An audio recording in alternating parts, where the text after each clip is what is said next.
শুভ নববর্ষের অনেক অনেক ভালোবাসা ও শুভেচ্ছা জানাই আমার সকল বন্ধুদেরকে।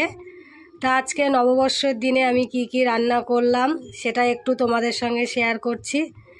আজকে বছরের প্রথম দিন, অনেকে পিকনিক খাচ্ছে, মাংস রান্না হয়েছে, আর আমি আজকে রান্না করেছি পুরো নিরামিষ। কারণ দুদিন ধরে তো মাংস খাওয়া হয়েছে, ওই জন্য আজকে আর ভালো লাগলো না মাংস করতে।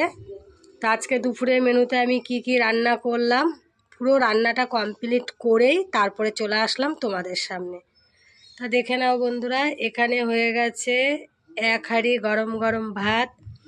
বাঙালি মানেই ভাত, ভাত ছাড়া আমাদের তো দুপুরে চলবে না।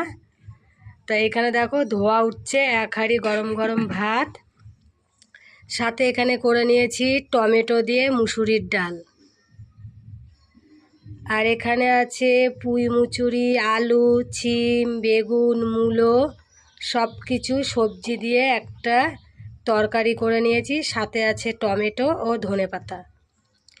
আর এখানে আছে ডালের সাথে গাজর আলু ভাজা, এখন শীতকাল, নতুন নতুন সবজি। আর এখানে করে নিয়েছি চাক করে আলু ভাজা। এই আলু ভাজাটা হলো আমার ছেলের জন্য।